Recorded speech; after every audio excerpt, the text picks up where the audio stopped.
There's been a lot of talk around the Brooklyn Nets recently, specifically in regards to injuries and most notably with Kyrie Irving. But we just got a little bit more information involving Kevin Durant's Achilles tendon rupture that I think is actually pretty interesting and worth taking a look at. Welcome back everyone to your #1 source for learning about everything related to sports injuries and sports medicine news. In this video, we're going to be talking about this recent reporting saying that Kevin Durant's Achilles tendon rupture was in a spot higher up in the tendon, implying that it has better blood flow and better potential for healing. This was reported as a very positive factor in his rehab and his recovery potential, and so I want to explain why that was presented in that way and whether or not I agree. Make sure you're subscribed if you like learning about these types of sports medicine videos. Go follow me on Twitter for more kind of real-time discussion on some of these things, and let's get started. I want to start off by reading the official quote here that was reported in an article on NetsDaily. Quote, "The rupture was high on his Achilles, where the blood circulation is good, and healing is more rapid and complete." We can divide the Achilles tendon into 3 general regions. The insertional portion is down at the bottom where the tendon inserts into the calcaneus or the heel bone. The origin is the upper portion of the tendon where it starts to originate from the muscles. And then we have the middle portion of the tendon. By far the majority of Achilles tendon ruptures occur in the mid portion of the tendon, 75% to be exact, with 5 to 15% reported at the junction between the muscle and the tendon, and then around 10 to 20% down at the insertion of the tendon into the calcaneus. So when we hear that Durant's rupture was higher up on the tendon, and that means there's better blood flow, to me that implies that it wasn't necessarily in this middle portion of the tendon, that it was higher up in what we would call the proximal portion of the tendon, closer to this junction where the muscle and the tendon come together. Now I know right away a lot of people are wondering, well, if it was higher up closer to the calf muscle, does that mean there's more evidence that it was somehow related to his calf strain? It's hard to really speculate on that. This is all a continuum. Depending on the research study you look at, you'll see that the most vulnerable portion of the tendon is anywhere from about 2 centimeters to 6 centimeters above the spot where it inserts down on the heel bone. But that still leaves a good portion of tendon above that region that's not quite up to the calf muscle.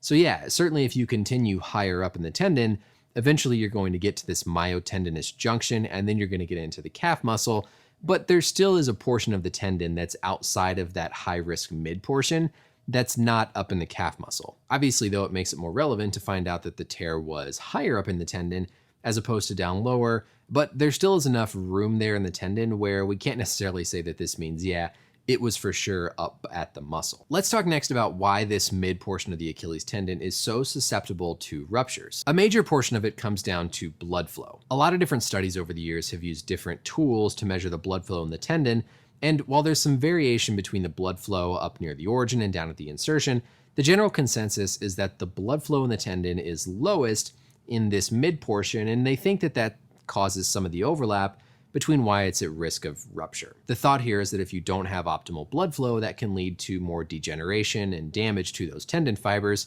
which can make them susceptible to rupturing. A little bit of anatomy here. There's not actually an artery that just plugs directly into the sides of the tendon. The Achilles tendon has this outer lining called the peritoneum. This peritoneum is a lot of what allows the Achilles tendon to sort of glide and move beneath our skin. And there's a lot of blood vessels within this outer lining that then feed into the tendon to supply the tendon with blood, nutrients, and oxygen. So reason number 1 for increased ruptures at this mid portion of the tendon is impaired blood flow. But there's one other really interesting point about the anatomy of the Achilles tendon that's thought to play a role with why this area is so susceptible to ruptures. Remember that our Achilles tendon has contributions from 3 muscle areas: the medial and lateral gastrocnemius, which are the 2 calf muscles, and then the soleus, which is a muscle deep behind the calf muscles. And of course, remember that our tendons are basically like ropes. It's collagen fibers that act like ropes to give that structural integrity between the muscle and attachment to the bone. So you might think, well, if we've got our 3 different contributions from our medial gastroc, our lateral gastroc, and our soleus, then they're basically just coming down in a straight line and inserting onto the bone. No big deal. But it's actually a little bit more complex than that. The fibers of the Achilles tendon actually spin and rotate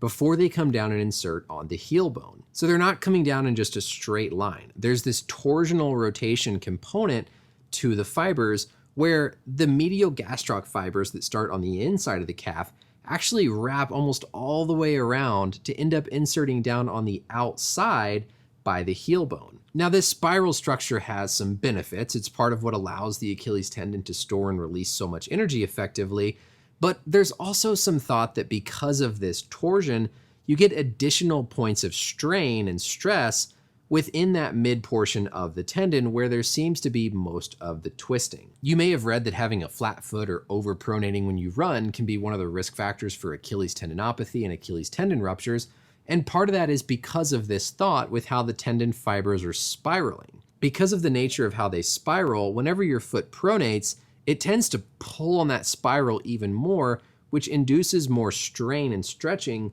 within those tendon fibers and makes them more at risk of tearing. So impress your friends with that little piece of info. The Achilles tendon fibers are not straight.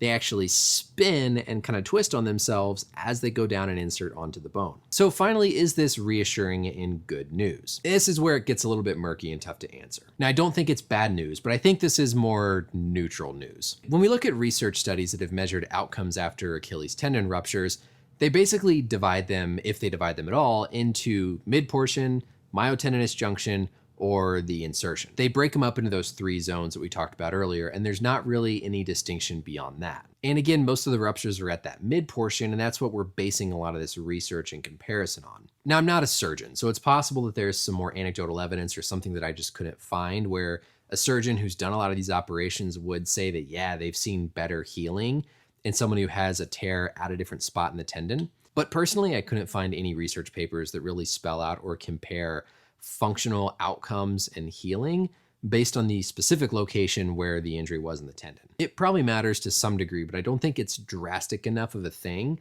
to really say, oh my goodness, this is gonna swing Durant's rehab one way or the other. Even if we think of ruptures all the way up at that myotendinous junction up near the muscle, there's very, very few papers on outcomes after this type of injury because it's so rare. So when I saw this news, I thought, blood flow is important, blood flow is good, but is this drastically gonna change Durant's outcome after his surgery? I'd be hard pressed to say one way or the other. I really think this is just kind of a neutral piece of news. But rest assured, Nets fans, this also isn't a negative piece of news. This is kind of still what we expect from Durant with his rehab.